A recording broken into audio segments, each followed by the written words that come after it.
Swati. I'm a physiotherapist, and for those of you who don't know me, I usually do these lives to bring about patient awareness.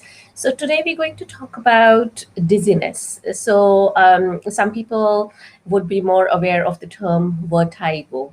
Okay, if you're watching me on the Facebook, please go over to my YouTube.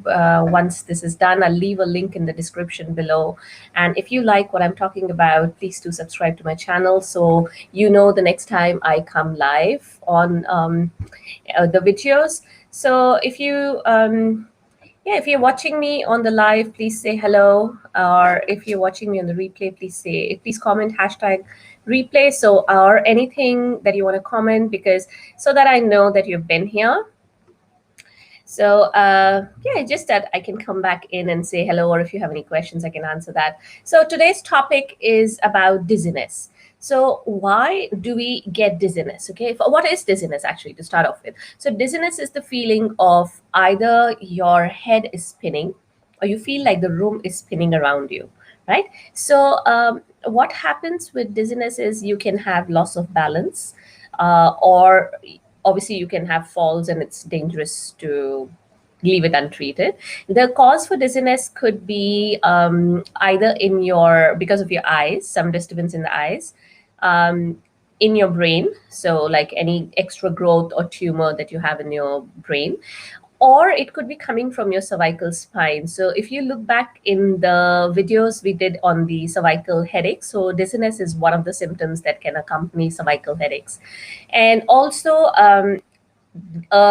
not such a well-known cause of dizziness is inner ear problems. So you have your ear, where you can see the external ear here, and then if you trace it inside, you've got your inner ear, those part beyond the eardrums.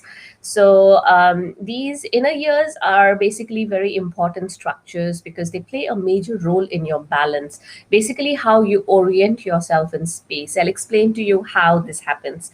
Did you know that the three smallest bones in our body are actually present in our inner ear? Right? So if not, then Google it and have a look. The incus, malleus, and the stapes.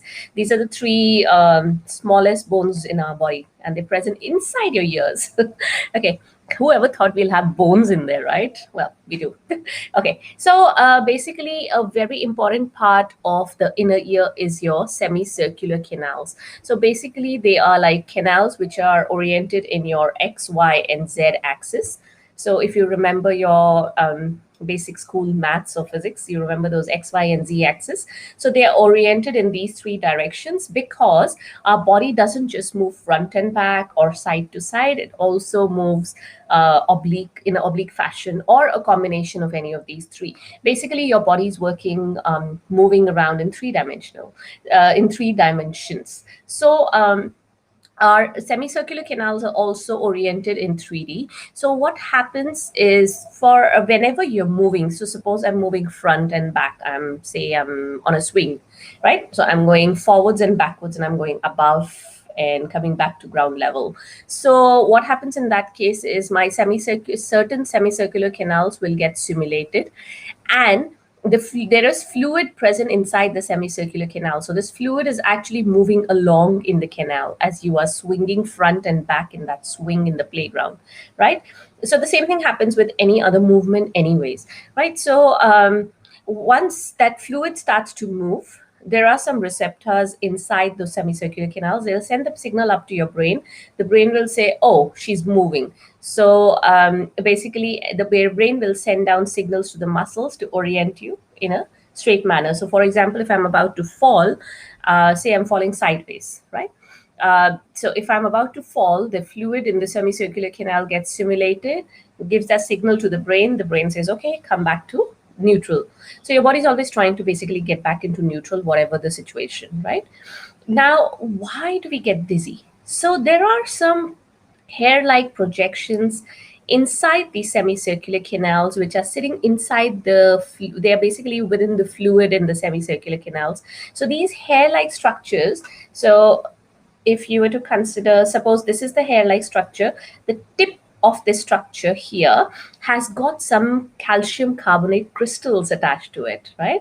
So sometimes people are not sure why this happens. It could be degeneration, could be aging, could be trauma, could be multiple reasons. There's no specific reason for it. This tip of the hair-like structure, this tip, which is made of calcium carbonate crystal, can break off, and that breaks off and goes into the fluid in the semicircular canal. So now, when you're moving, say, for example, front and back, it's not just the fluid movement, it's also those crystals that are now moving within the canal, overstimulating your brain.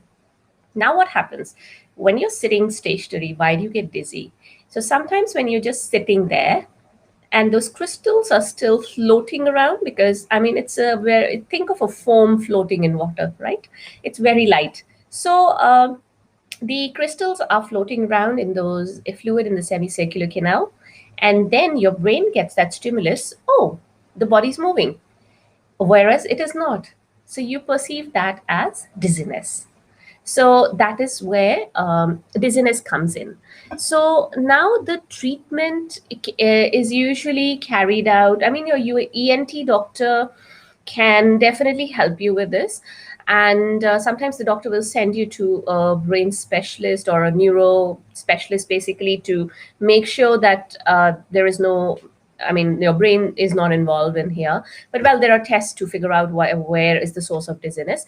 A vestibular physiotherapist is somebody who is specialized in the vestibular apparatus. So vestibular apparatus is basically that inner ear. It's not just semicircular canals, there are little otolith organs, etc., etc. There's lots of stuff there.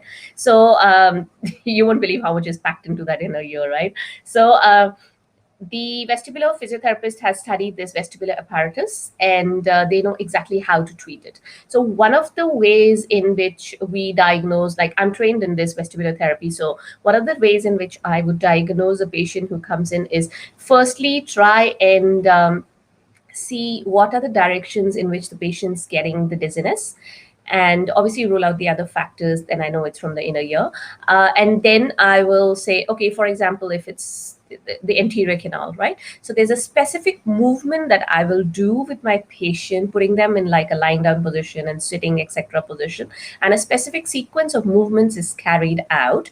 And this movement is carried out in such a way that that crystal, which is inside the semicircular canal, actually moves out of the canal, and then it gets resorbed by the body, right? So once the crystal's out, your stimulus for the dizziness is out, and there you go, your dizziness is treated, right? Simple enough. It's actually simple if you get the accurate diagnosis and you get a physio who can actually help you out. So, also this condition in the medical term is called benign paroxysmal positional vertigo. You can just call it BPPV or vertigo. There can be many other causes of vertigo as well, but BPPV, this is the most common one. And it's called benign because it's actually that benign. It's crazy the amount of discomfort that our patients go through. You know, imagine you're just sitting there and suddenly you get dizzy. Or I just do this and oh gosh, that's it. The dizziness hits me. It's amazing how debilitating this condition can be. And it's amazing how simple the treatment is. So your physio will take you through the movements, and then they give you a home program so you can continue with the movements in between these treatment sessions. And yeah, that's it. It usually just resolves, right? And obviously your doctor can give you like anti-vomiting and medicines that make you more sleepy, etc., etc. But that's the medical side of it, because yeah, nausea is also one of the major symptoms. So it's not just you're feeling dizzy, you actually feel like you're going to vomit. Okay, so yeah, so I am trained in vestibular therapy. If you have any questions, you can feel free to ask me. You can message me here, or I mean, you can reach out on email, etc. If you like what I'm talking about, please do check out my Facebook group. It's a free group, and I will leave a link in the description below. And for those of you who are watching me on Instagram, the link is in the bio. So yeah, feel free to join us there. We do discuss these and many other topics there. So I'll see you guys the next time. If you have any questions, feel free to ask me. Okay, see you then.